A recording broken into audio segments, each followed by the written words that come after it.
আসসালামু আলাইকুম প্রিয় ওমান প্রবাসী ভাই ও বোনেরা, আশা করছি আপনারা ভালো এবং সুস্থ আছেন।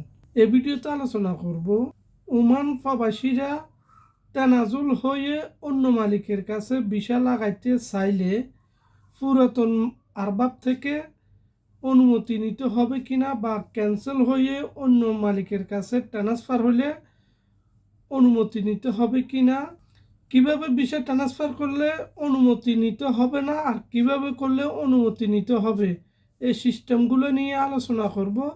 আপনি যদি চ্যানেলে নতুন হয়ে থাকেন, চ্যানেল সাবস্ক্রাইব করে পাশে থাকুন সবসময় ওমানের নিউজ পাওয়ার জন্য। আর আপনাদের কাছে দুঃখিত, সরি, প্রায় 3 মাস ধরে ভিডিও করতে পারি নাই। আমি দেশে ছুটিতে গিয়েছিলাম, ওইখানে ব্যক্তিগত কিছু জরুরি কাজ ছিল, কাজগুলো সারার কারণে ভিডিও করতে পারি নাই। এখন থেকে ওমানের প্রতিদিন আপডেট পেয়ে যাবেন আমার চ্যানেলে। প্রিয় ভাইয়েরা, প্রথমে আলোচনা করব কিভাবে ভিসা ট্রান্সফার করলে আরবাব বা মালিকের অনুমতি লাগবে না। আপনারা জানেন যে কোনো ভিসার টাইম থাকে যে 2 বছর।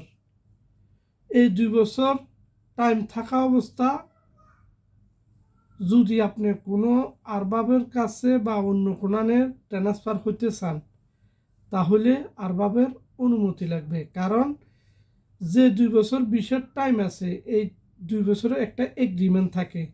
এগ্রিমেন্ট মানে আরবাবে আপনাকে টাকা পয়সা খরচ করে ভিসা লাগাইছে, তাহলে এই ভিসার খরচ যখন লাগাইছে তার কাছে আপনার এগ্রিমেন্ট আছে যে 2 বছর কাজ করতে হবে, এই জন্য সে টাকা পয়সা খরচ করে আপনার ভিসাটা লাগাইছে। এই জন্য এই ভিসা থাকা অবস্থা যদি আপনি অন্য জায়গা ট্রান্সফার হতে চান, তাহলে আরবাবে যদি আপনাকে অনুমতি দেয় তাহলে আপনি ট্রান্সফার হতে পারবেন, আর না হলে পারবেন না। আর যদি আপনি যে ভিসা লাগাইছেন 2 বছর টাইম, এই টাইমটা চলে গেছে, এগ্রিমেন্ট শেষ হয়ে গেছে, অন্য জায়গায় যদি ট্রান্সফার হন ভিসা লাগান, তাহলে আরবাবের অনুমতি লাগবে না। কারণ তার সাথে আপনার 2 বছরের এগ্রিমেন্ট, সে টাকা পয়সা খরচ করে আপনার ভিসা লাগাইছে, সেই 2 বছর আপনি শেষ করছেন।